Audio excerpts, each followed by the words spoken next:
Bienvenidos a este tercer video del curso Prisión Preventiva, Modelos Teóricos y Estándares Internacionales de Derechos Humanos. En esta oportunidad vamos a ver el tercer modelo teórico, el modelo teórico de estándares de intolerabilidad. Es el modelo que nos propone Alberto Binder dentro de esta nómina y en el cual nos vamos a detener. Alberto lo que hace es dar una vuelta de tuerca al anterior modelo, al modelo de la abolición de la prisión preventiva. Lo que él hace es rescatar las ideas de Carrara. Carrara lo que sostenía es que la prisión preventiva la tenemos que tolerar, pese a que es injusta, que es inmoral, que no podríamos admitirla dentro de un modelo, pero que es necesaria. Lo que él señala entonces es que hay presunción de inocencia, pero que hay ciertos casos en los cuales la sociedad no está dispuesta a tolerar la libertad. Esa es la idea entonces a partir de la cual sale Alberto Binder, esa idea de que la prisión preventiva es siempre inmoral, pero que en algunos casos es tolerada, y el giro que le da Alberto Binder a esta idea es que esa tolerancia debe ser temporal. Lo que hoy toleramos, mañana no deberíamos tolerarlo. Y lo que él propone es crear estándares de intolerabilidad a la prisión preventiva, de modo tal que ya haya casos en los cuales jamás se pueda imponer prisión preventiva, esto es, la prisión preventiva estaría prohibida. Concluye entonces que hay que construir esos estados de intolerabilidad para casos en los que no es admisible esa prisión preventiva.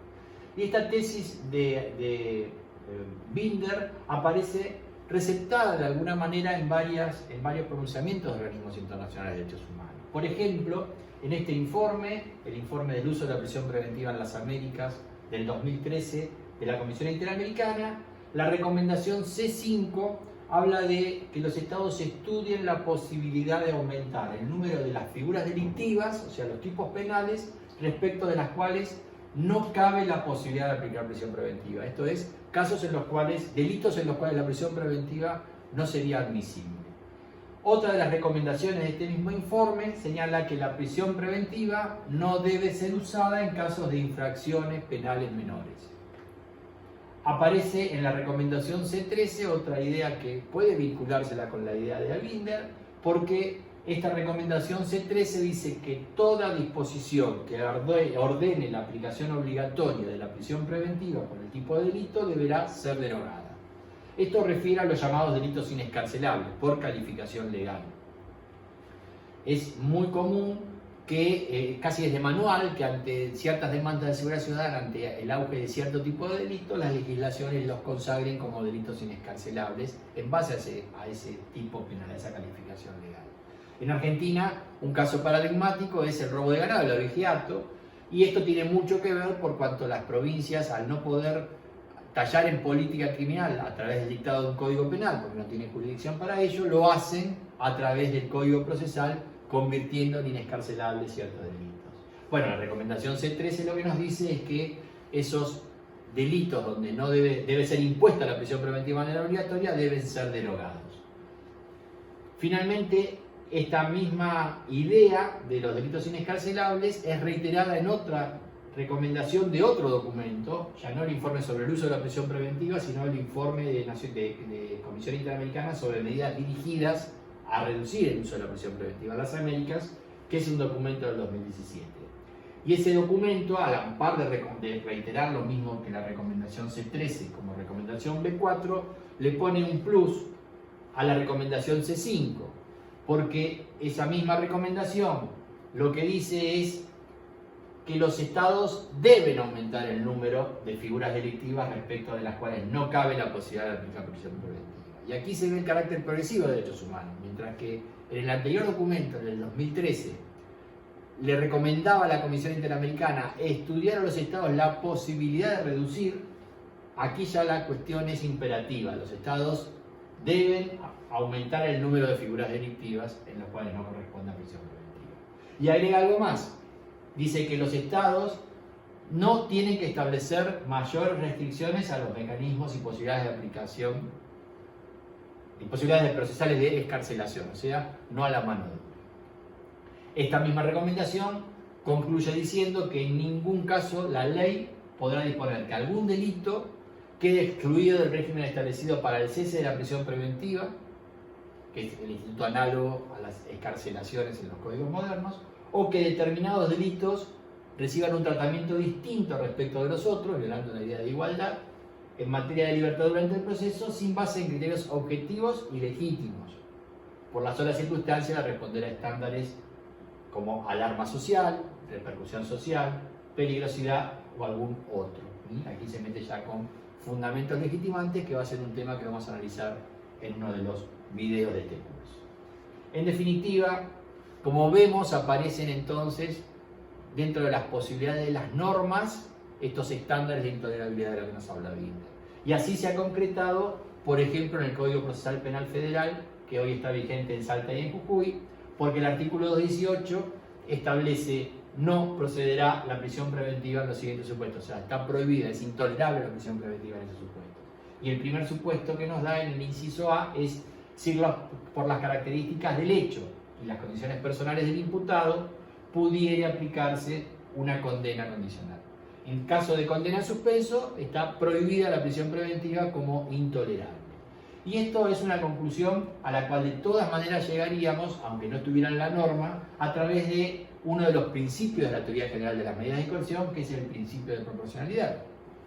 Ese principio lo que nos dice es que las medidas de coerción no pueden ser más graves que la pena que se espera. Esto es, si a mí me van a condenar en suspenso y durante el proceso yo estoy en prisión preventiva, resulta que es más grave lo que me está pasando a título de medida cautelar que a resultas de la causa.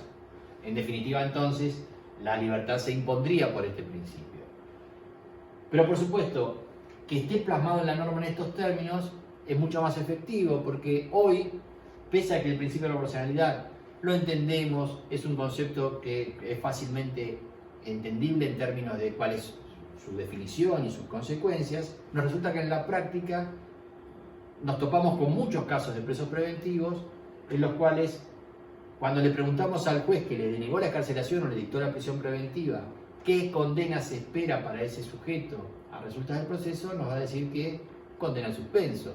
Y uno le preguntaría, ¿y por qué está detenido? Y probablemente la respuesta sea porque no tiene domicilio, quedó rebelde, mintió en el nombre, o bueno, en fin, varios de los indicadores que utilizamos habitualmente para denegar excarcelaciones, pero no asociado entonces con la consecuencia de la condena en suspenso. Esto nos impone entonces mucha más efectividad en la aplicación de institutos.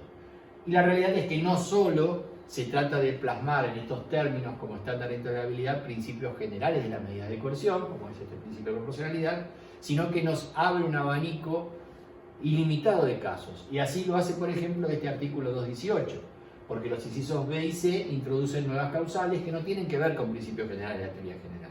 Por un lado, el inciso B dice: los delitos de acción privada no procede de prisión preventiva. Hoy, por ejemplo, en el Código Ley, el Código Ley 2984, la posibilidad de que en delitos de acción privada se aplique prisión preventiva es perfectamente legítima. Bueno, sí, por supuesto que es raro que en un caso de calumnias e injurias, por ejemplo, tengamos presos preventivos, pero no estaría prohibido. En cambio, en este código, sí, como estándar de intolerabilidad. Y otro supuesto que prevé el del inciso C es cuando se trate de hechos cometidos en el ejercicio de la libertad de expresión o como consecuencia de la crítica en cuestiones públicas. Esto es protesta social. Bueno, por supuesto que es razonable hasta aquí, pero puede llevarnos a casos donde hay protesta social y es polémico que no haya posibilidad de prisión preventiva. Por ejemplo, Daniel Pastor dice: si en un caso de protesta social se mata al alcalde, ¿no podría imponerse prisión preventiva? Bueno, por supuesto que el legislador tiene que ser muy cauto en cómo construir estos estándares de intolerabilidad para que resulten razonables y aceptables por el público.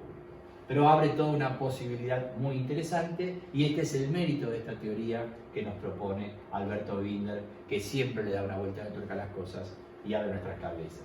Es un modelo que parte de los cuestionamientos a la prisión preventiva por su colisión con la presunción de inocencia, pero que con esa vuelta de tuerca que le da Binder logra tener impacto en la modificación de la realidad, cosa que no lograba la tesis de abolición de la prisión preventiva por inconstitucionalidad que nos propone, por ejemplo, Vitale. Esta sí tiene posibilidades de perforar el muro que impone la presunción de inocencia y prisión preventiva. En definitiva, esta idea es la que quise transmitirles con este video. Los espero en los próximos, en los cuales vamos a analizar los últimos dos modelos teóricos. Muchas gracias.